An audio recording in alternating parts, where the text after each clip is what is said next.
Welcome to The Last Word. I'm David Jenkins, and he's Chris Post, and we apologize for being gone last week. Had some health stuff going on. It's all right. No big deal. It's all good. We all kind of sort of healthy again now, so We're stay back. Getting better. That's getting right. better, That's and hopefully everybody can hear me okay. It's one thing about last week. I had to miss one of the best games of the year, the Sykes and Cape Central game. Sykes upsetting Cape Central.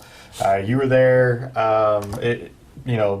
Just a fantastic game, a game I've been wanting to see for a while, a close game. Didn't really get that, but tell us about you were there. What was it like there? As far as that upset. It's one of the I thought after the game. Sikeston, their long story program. As far as football goes, they've had tons of big wins and great teams over the years. This ranks. I'm not a Sikeston historian in football, but I'd say this is a top 3 win for their program in its history. I mean, it's just going into the game, nobody expected this. Nobody expected Sikeston to kind of hang with Cape. We knew it was going to be maybe a little closer just because Cape Central had a little slow start out of the gate this season. Sikeston's kind of rolling along, and everybody kind of expects a close game, but it really isn't, to be honest with you, in those type of matchups. But Cape Central just... I don't know. They're definitely not the team they were last year. They just don't seem to have the firepower that they had last year. They have a lot of the same firepower might not be the right word, but they have a lot of potential to be that. But I just didn't see it Friday. Now Sikeston, I don't want to say that Cape just kind of gave the game away, because Sikeston played very, very well. Their line dominated that game to me, and they probably shouldn't have, to be honest with you, just because of the matchups on the line and looking at it just on paper. But that was the key to the game. Sikeston was able to control the tempo. Cape did not get off and kind of run the field, so to speak, and do their things. But Sikeston had a game plan. They executed it very well, and just some big plays down the stretch. And just the poise of senior quarterback Nathan Hampton surprised me in that last drive. That's something that Sikeston hadn't had in a while. They haven't had a chance to kind of say, hey, here we are. Let's go win the football game with a drive. And they haven't, and they proved it right there. That was a drive of the year right there. Right. I think Sikeston should be commended. I think they coached them up. They were ready to go. You got to give Sikeston all the credit in the world. On the flip side, coaching is killing Cape. I'm sorry. I know there's a lot of people thinking, what? They made the final championship game last year. Mm-hmm. When you have the athletes like you have Al Young, who is by far the best athlete in Southeast Missouri, and he has 7 touches. You're making a big mistake as a coach. I don't care. You get him the football. Hand it to him. Toss it to him. They're playing 80s football. Mm-hmm. We're lining up, trying to pound it inside, trying to be power football.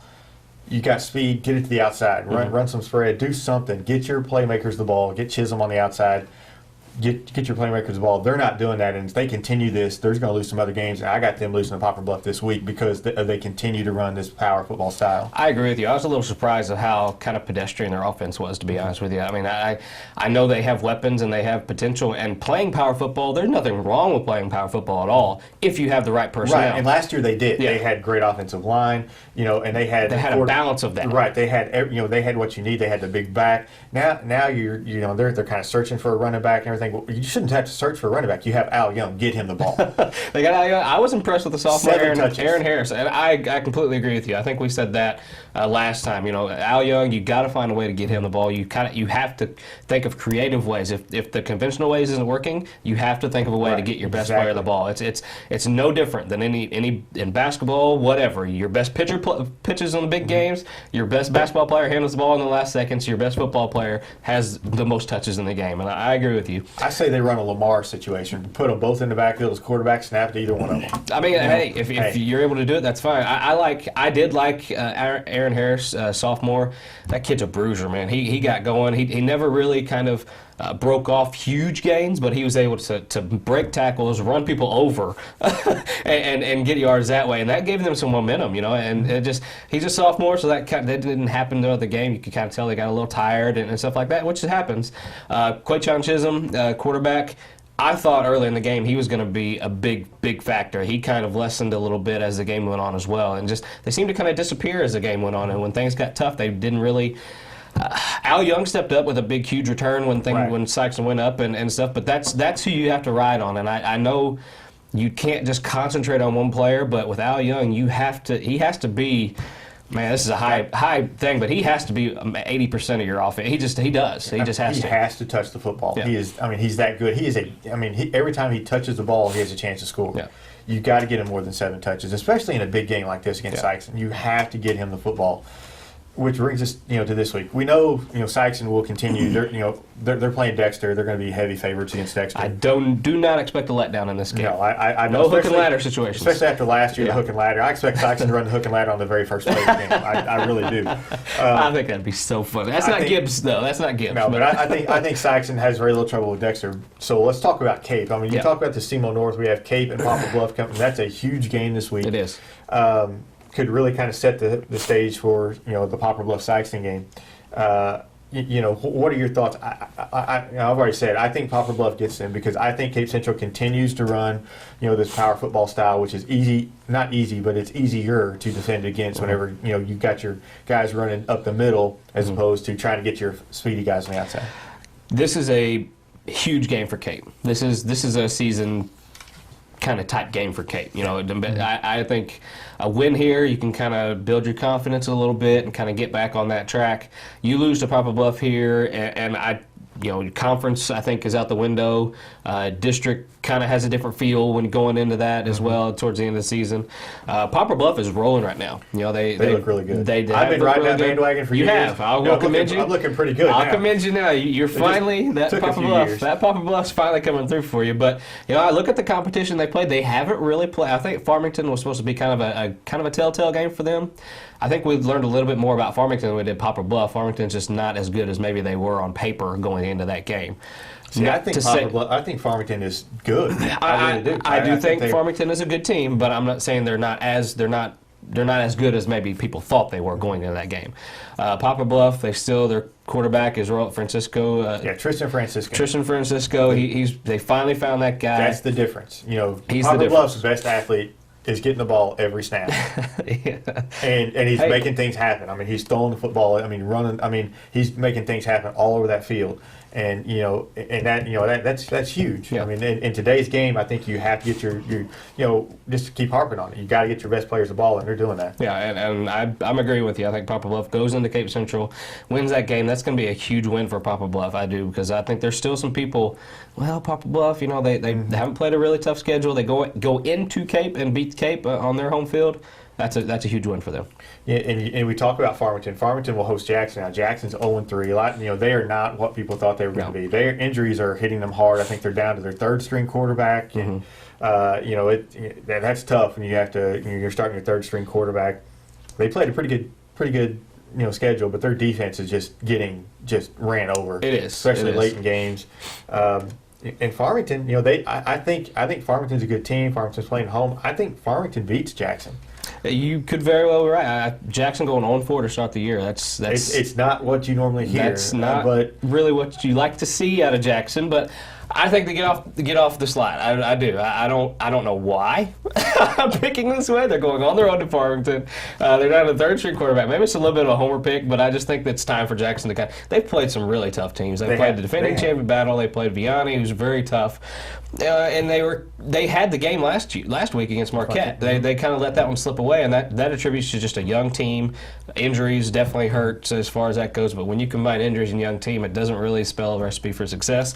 But I like Jackson in this game. Just for the simple fact that it's just time for them to get a win. I'm feeling for them. That might not be a smart pick, but I'm going for them. Farmington's upset. They think they let the game get away from them against Poplar Bluff. They were nip and tuck in that game. There near the end. I think Farmington playing at home, they're tough. They're tough up there. We've seen Sikeston go up there with some really good teams and get struggle a little bit. It's just really tough to play up there in that area. I think Farmington does. I think Farmington kind of makes a statement here.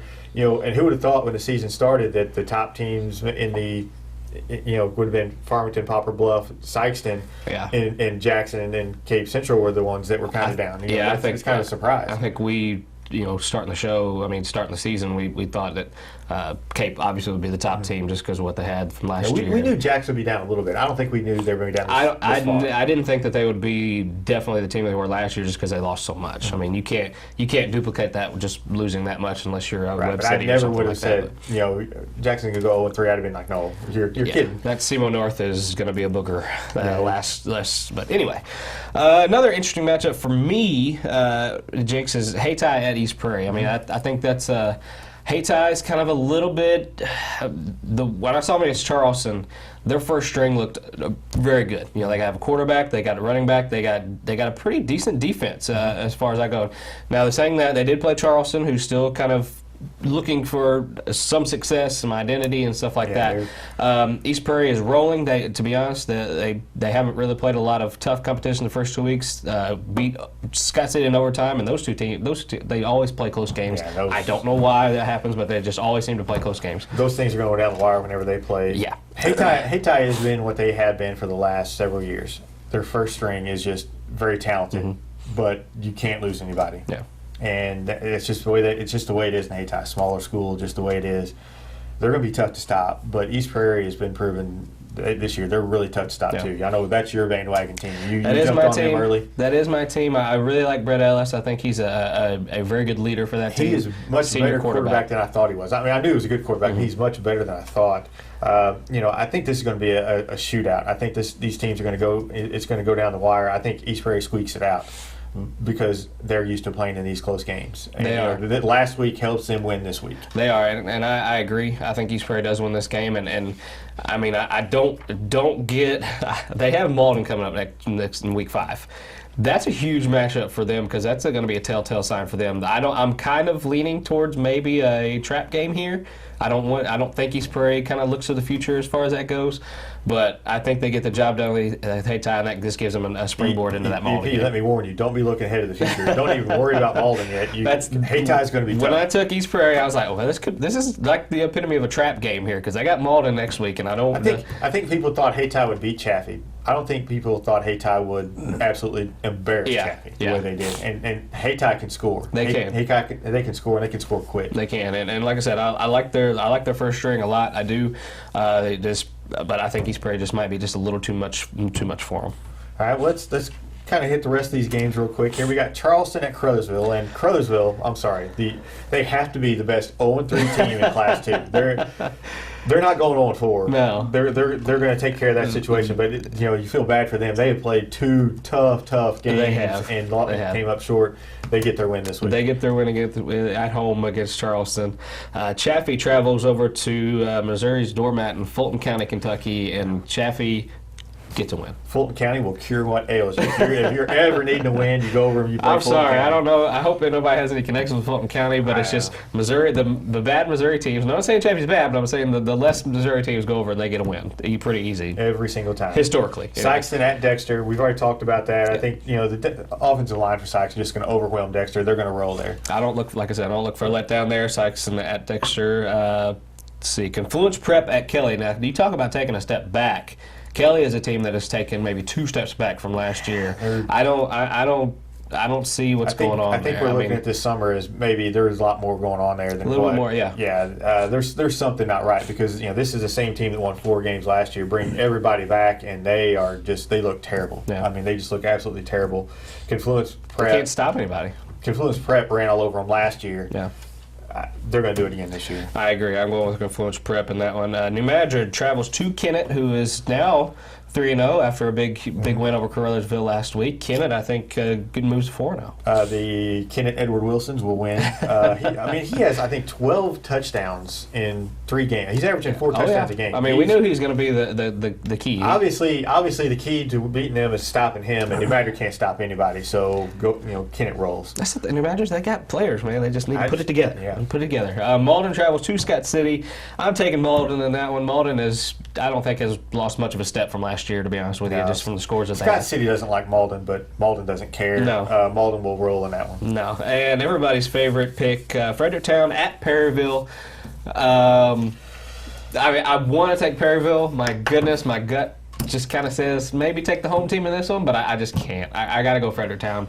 Everything- Fredericktown over Prairieville. Everything in my mind says take Fredericktown. Fredericktown. But for some reason, I'm going to go Prairieville by 1 point. And on a point after. That's all we need to know about that one. Pickett, Arkansas visits Porterville. Porterville, I think, had a very big disappointment against Malden in that showing. That's an understatement of the year. That was a very very disappointing showing from them against Malden. I expected a lot more from that team, and I think they bounced back, get a win over This Pickett game last year was a little bit of bad.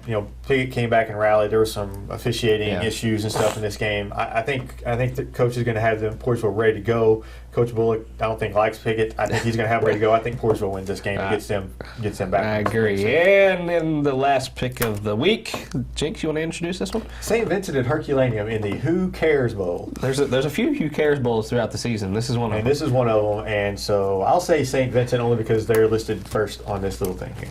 I'll take St. Vincent because they have two God's on St. Vincent's side. That's true. I always go with God. So there we go.